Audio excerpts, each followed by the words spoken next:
तो देखिएगा एक क्वेश्चन है हम लोगों के पास, when if alpha is equal to cos alpha minus sin alpha 0 sin alpha cos alpha 0 0 0 1 then verify that. तो इसको सिद्ध करना है कि function of function of alpha का जो इनवर्स होगा वो फंक्शन ऑफ माइनस अल्फा के बराबर होगा। तो चलिए आपको यहाँ पर जैसा क्वेश्चन दे रखा है हम चलते हैं, सब लोग बताइएगा। सबसे पहले तो आप लोगों को इफ अल्फा दे रखा है cos alpha sin alpha 0 minus sin alpha cos alpha 0 0 0 1। Clear है। अब यहाँ पर सबसे पहले तो आपको इसका डिटरमिनेंट निकालना चाहिए। तो डिटरमिनेंट निकालने सब लोगों को आता ही होगा। डिटरमिनेंट आप लोग निकालिएगा, हम ऐसे ही मदद कर रहे हैं। देखो ये आप लोगों का प्रॉब्लम क्लास है जो 4 मैथ चल रहा है, RS. Agarwal, KC. Sinha, NCERT, RD. Sharma, उसमें से ये ज्वाइंट इनवर्स चैप्टर का कोई सवाल बनाइएगा, आपको कोई दिक्कत नहीं हुआ होगा। और जो मुझे लग रहा है कि 1-2 क्वेश्चन आपको प्रॉब्लम कर सकता है उसी को हम यहाँ पर सॉल्व कर रहे हैं। Sine alpha cos alpha 0 0 0 1। ठीक है, इसको आप लोगों को निकालने आता है। इस क्वेश्चन का आपको आंसर 1 आएगा। जो आप लोगों को जो डिटरमिनेंट आएगा वो 1 आएगा। इसका मतलब है कि इफ अल्फा का इनवर्स विल एग्जिस्ट।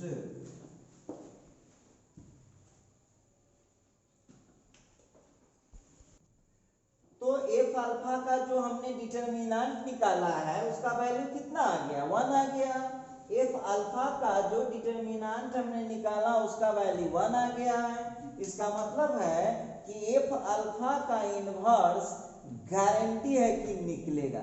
अब निकलेगा तो कितना निकलेगा, इसके लिए हम लोगों को अब निकालना पड़ेगा now adjoint of F alpha. देखिए अब इसका एडजॉइंट आप लोग निकालिए, बड़ी इजीली निकाल सकते हैं, सब आपको ट्रिक पता है, बहुत इजीली बिना कैलकुलेशन के निकलता है। चलिए अब इसी में काम कर लेते हैं, सब लोगों को निकालने आ रहा है। तो इसका हो जाएगा आपको cos अल्फा, फिर इसका हो जाएगा माइनस साइन अल्फा और फिर हो जाएगा 0। अब देखिए घबराने से कुछ नहीं होने वाला है, घबराने से कुछ होने ही वाला नहीं है। उसी तरह से ये हमने फर्स्ट का निकाल दिया, जब सेकंड का निकालूंगा तो हो जाएगा माइनस साइन अल्फा। देखिएगा तो ये हो जाएगा माइनस माइनस प्लस। अब यदि इस एलिमेंट के लिए निकालूंगा तो हो जाएगा माइनस साइन अल्फा माइनस 0, तो माइनस माइनस प्लस हो जाएगा। फिर इस एलिमेंट के लिए निकालूंगा तो सीधे cos अल्फा हो जाएगा, सीधा cos अल्फा हो जाएगा, फिर 0। उसी तरह से अब इसके लिए आता हूँ तो इसके लिए सीधा हो जाएगा 0, फिर इसके लिए निकालूंगा तो इसके लिए भी हो जाएगा 0, और फिर इसके लिए निकालूंगा तो cos square alpha plus sine square alpha 1 हो जाएगा। लीजिए अब यहाँ पर आप लोगों को अपना दिमाग लगाना है। देखिए सब लोगों को निकालना सिखाया गया है कि कैसे ट्रिक लगा करके हम निकाल सकते हैं ज्वाइंट ऑफ ए। आपको 3/3 का भी बताया गया था। चलिए तो इस तरह से हमने joint of function of alpha का निकाल दिया है। अच्छा कोई दिक्कत नहीं है। अब हमको निकालना है एफ अल्फा का इनवर्स। ठीक है, एफ अल्फा का जब इनवर्स निकालेंगे फॉर्मूला हो जाएगा 1 by determinant of alpha into adjoint of F alpha. अब यहाँ पर एक बात ध्यान देना होगा कि एफ अल्फा का जो इनवर्स आप लोग देख रहे हैं, एफ अल्फा का जो इनवर्स है 1 by determinant of F alpha 1 आया हुआ है। ठीक है, एडजॉइंट आप लोग निकाल चुके हैं, cos alpha minus sine alpha 0, फिर हो गया साइन अल्फा कॉस अल्फा 0 0 0 1। अब आप लोग देख लीजिए आंसर तो आप लोगों का आ चुका है। एफ अल्फा का इनवर्स इज इक्वल टू आ गया cos alpha sine alpha 0 minus sine alpha cos alpha 0 0 0 1। ठीक है, इस तरह से आपने इस क्वेश्चन का एक आंसर दे दिया। ठीक है, अच्छा अब आइए, तो इसका एलएजीएस हम लोगों को मिल चुका है। अब यहाँ देखिए ध्यान दीजिएगा, हम लोगों को दे रखा है since function of alpha cos alpha minus sine alpha 0 sine alpha cos alpha 0, फिर हो गया 0 0 1। क्लियर है। अब यहाँ पर हम लोगों को राइट हैंड साइड एक बार क्वेश्चन मिला लीजिए, अपना मन से कलाकारी नहीं कर सकते आप। फंक्शन ऑफ अल्फा का इनवर्स हम लोग निकाल लिए हैं। अब हमको चाहिए फंक्शन ऑफ माइनस अल्फा, चलेगा, कोई दिक्कत नहीं है। तो फंक्शन ऑफ माइनस अल्फा का मीनिंग क्या हुआ, जहां जहां अल्फा आप लोगों को दिख रहा है उसके जगह माइनस अल्फा रख दीजिए, तो हो गया cos of minus alpha sign of minus alpha 0। फिर जो है यहां मैं लिख सकता हूं माइनस साइन अल्फा की जगह माइनस अल्फा, फिर यहाँ पर हो जाएगा कॉस माइनस अल्फा 0 0 0 1। ये देखिए, ये मैं बात कर रहा था, जरा गौर कीजिएगा, फंक्शन ऑफ माइनस अल्फा जो आप लोग देख रहे हैं। अब देखिए इसमें हम लोगों को दो फार्मूला अप्लाई होगा।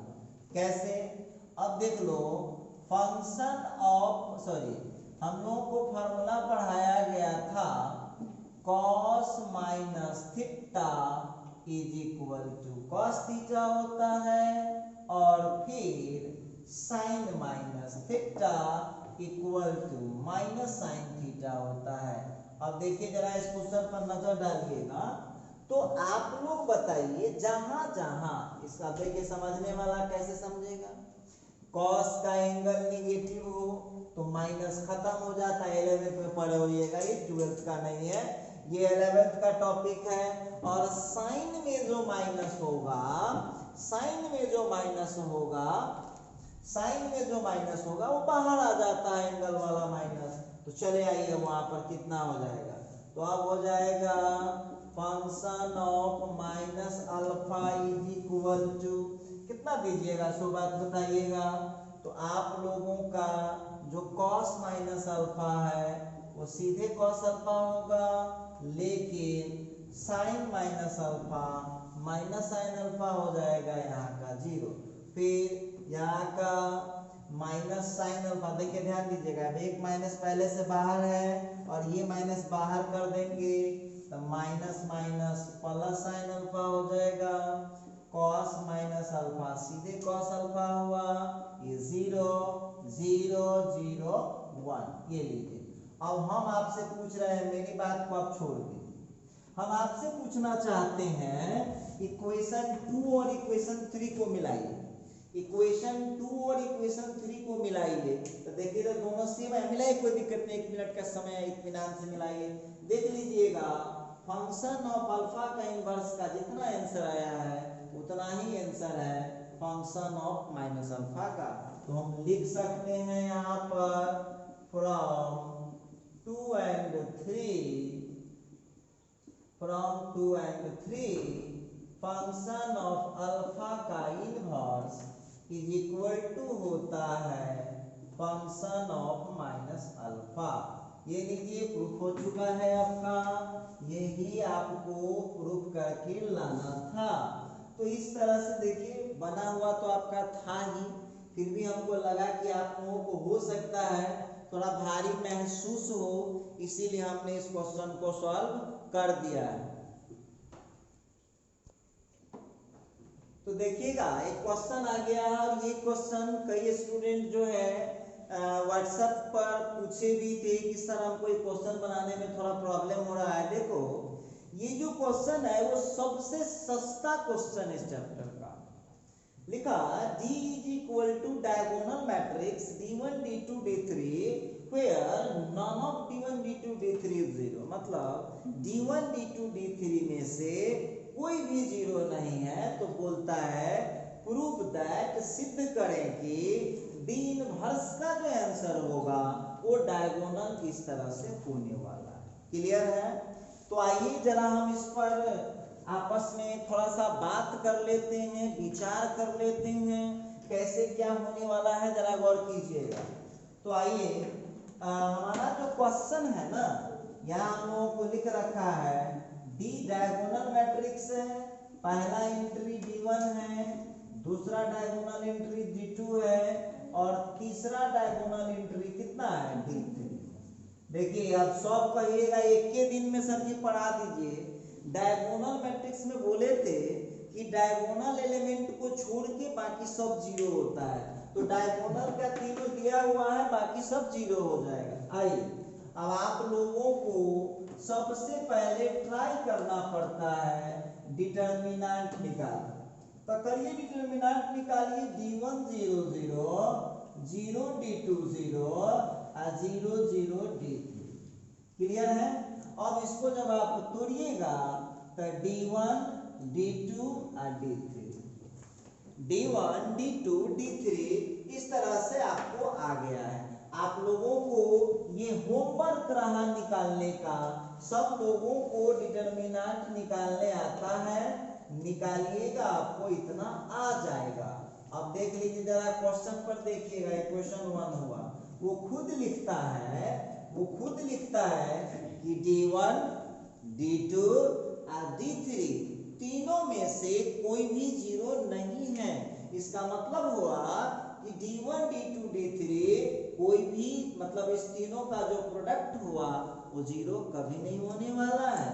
इसका मतलब है तो यहाँ पर लिखना पड़ेगा कि सिंस D1 D2 D3 0 के बराबर नहीं है, इसका मतलब है कि D1 into D2 into D3 not equal to 0 है।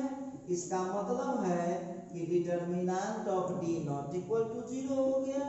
इसका मतलब है कि D इनवर्स निकलेगा। चलिए तो एक चीज फाइनल हो गया कि D इनवर्स आप जानते हैं ना, उसी मैट्रिक्स का इनवर्स निकलता है जिसका डिटर्मिनेंट 0 नहीं होता है। तो चलिए डिटर्मिनेंट तो हमने कर दिया, अब हमको करना होगा एडजॉइंट। तो सब लोगों के पास ट्रिक है 3 into 3 का डिटर्मिनेंट हम कैसे निकाले। तो चलिए जरा देखते हैं। अब हम लोग निकालेंगे यहाँ पर नाउ एडजॉइंट ऑफ D। अब बहुत विद्यार्थी कहा कि सर जी एक बार फिर बता दीजिए कि कैसे ट्रिक पर निकालते। चलो अब सबसे पहली बात डिसाइड कर लीजिए। अब देखिए 3 into 3 का बता रहे हैं, सब लोग 1 मिनट के लिए रुक जाइए, देख लीजिए जरा कैसे कैसे क्या होता है। हम बार बार एक ही चीज बता रहे हैं, हम बता चुके हैं कितना क्वेश्चन में। देखो फर्स्ट कॉलम के लिए यदि हमको फैक्टर लिखेंगे, फर्स्ट कॉलम से लेंगे तो फर्स्ट रो से लेंगे तो फर्स्ट रो तो छोड़ दिए, तो 0 D2 0 और 0 0 D3, ठीक है।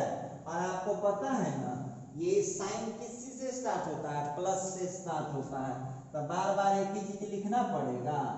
देखिए एक ही चीज बार बार लिखना पड़ेगा। ये लीजिए ये इसका होता है, ये इसका चलता है। तो आप, और एक बात और आपको बोला गया था कि फर्स्ट रो से यदि निकाल रहे होइएगा तो आंसर कहाँ लिखना पड़ेगा, फर्स्ट कॉलम में। तो चलिए तो D1 के लिए मिला लीजिए, फर्स्ट रो के लिए निकालिएगा, तो आपको क्या होगा, वो जो इसके लिए फर्स्ट एंट्री के लिए निकाल रहे हैं तो छोड़ दीजिए, आंसर कितना आ जाएगा, ये आ जाएगा D2 D3 क्योंकि प्लस से स्टार्ट होगा। अगला देखिए सेकेंड एंट्री के लिए यदि लिख रहे हैं तो सेकंड को छोड़ देंगे तो 0 इंटू D3 कोई फर्क ही नहीं पड़ेगा नेगेटिव पॉजिटिव का। चलिए इसके लिए हो गया, फिर इसके लिए लिख दीजिए आप लोग।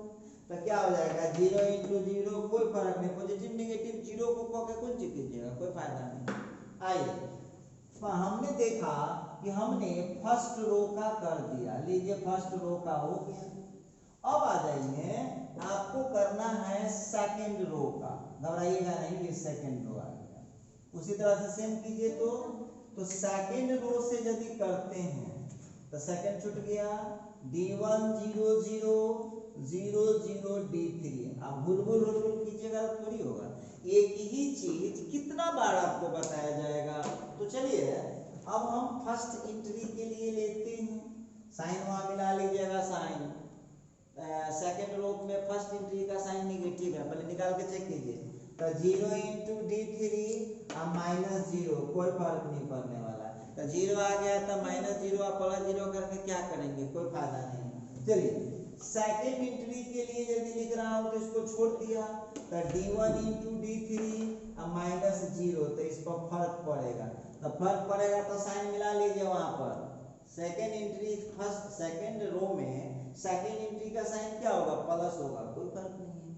आगे बढ़ते अगला है, यदि हम यहाँ बात करें थर्ड एलिमेंट के लिए तो 0 इंटू इतना कोई फर्क नहीं पड़ा, याद है ना। यदि रो से लिखिएगा तो आंसर कहाँ लिखना पड़ता है, कॉलिंग में। चलिए सेकंड रो का भी हमने कर लिया, भगवान की कृपा से सब कुछ अच्छा चल रहा है, ठीक है। अच्छा अब बढ़ते हैं, अब यदि हम थर्ड रो का लेते हैं, ये रहा हम लोगों का थर्ड रो, ये देखिए ये थर्ड रो का। थर्ड रो की चर्चा यदि मैं करता हूँ, थर्ड रो की चर्चा करता हूँ, तो लीजिए आप थर्ड रो का यदि चर्चा किया तो हमारे पास क्या बच जाएगा, D1 0 0 0 D2 0।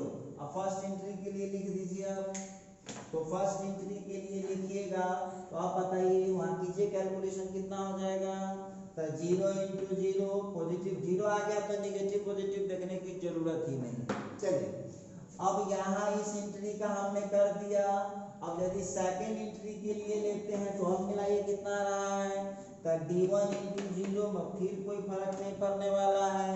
उसी तरह से यदि हम थर्ड एंट्री के लिए ले लें, थर्ड एंट्री के लिए ले लें तो क्या हो जाएगा, तो थर्ड एंट्री के लिए हो जाएगा D1 इंटू D2। ये अब आप लोगों को यहाँ पर एड ज्वाइंट भी मिल चुका है, तो हम आपसे पूछना चाहते हैं, जब आपको एड ज्वाइंट मिलिए गया और डिटरमिनेंट वहां पर मिला ही हुआ है, तो अब हमको क्या निकालना है, D इनवर्स। तो D inverse 1 determinant of D into हो जाएगा एड ज्वाइंट ऑफ D।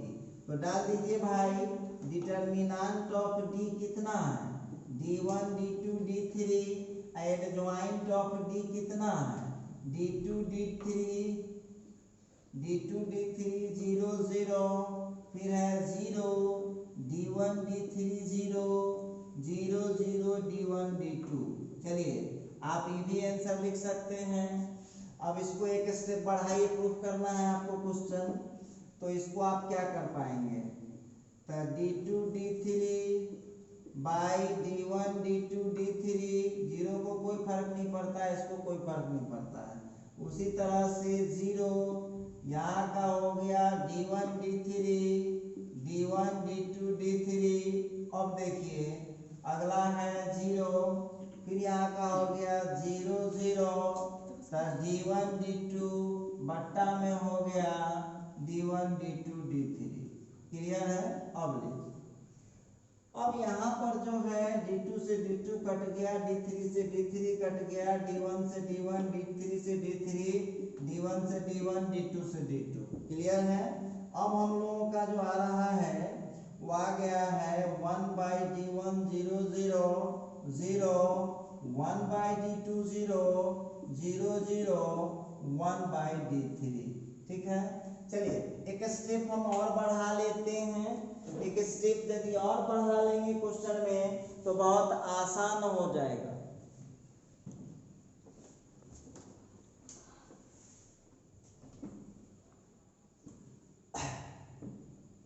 अब देखिए वहां से हम लोग खींच के लाए बी इनवर्स को, देखिए ध्यान दीजिएगा वहां से, तो 1/d1 को क्या लिख सकते हैं, d1 का इनवर्स 0 0 रहने देते हैं, और 1/d2 को क्या लिख सकते हैं, d2 का इनवर्स 0। उसी तरह से हम 1/d3 को क्या लिख सकते हैं, d3 का इनवर्स। देखिए अब इसी को आप शॉर्टकट में ऐसे ही लिख दिए तो कौन सा जुल्म कर दिए हैं, डायक d1 इनवर्स, डायक d2 इनवर्स और डायक d3 इनवर्स। इस तरह से आप इस क्वेश्चन को देखिए इम्प्रूव करना था। तो देखिए बहुत आसान क्वेश्चन था और आप लोग आसान क्वेश्चन में फंस जाते रहते, बहुत सस्ता क्वेश्चन था। चलिए अगले क्वेश्चन पर हम लोग बात करेंगे। अब चलिए जरा इस क्वेश्चन पर ध्यान दीजिएगा, बस इस क्वेश्चन में आपको हिंट की जरूरत है, बहुत आसान क्वेश्चन है, जरा ध्यान दीजिएगा इस क्वेश्चन पर।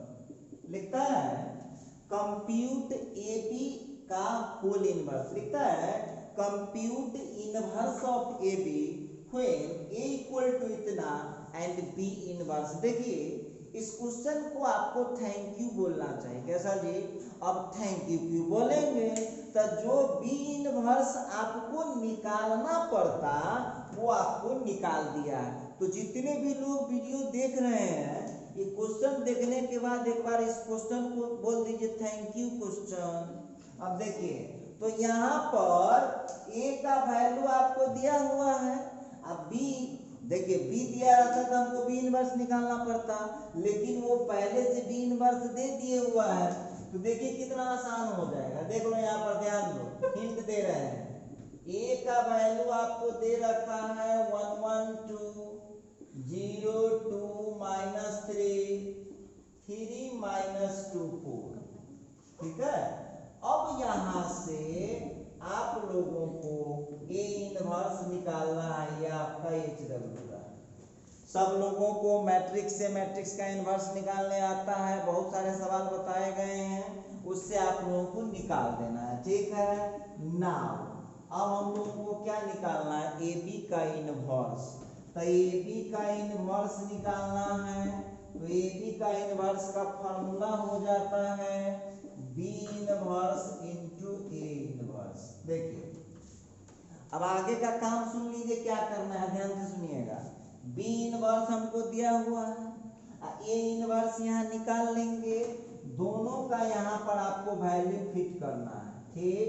अब वैल्यू फिट करने के बाद इसको आपको मल्टीप्लाई कर देना है, बस आपको आंसर मिल जाए।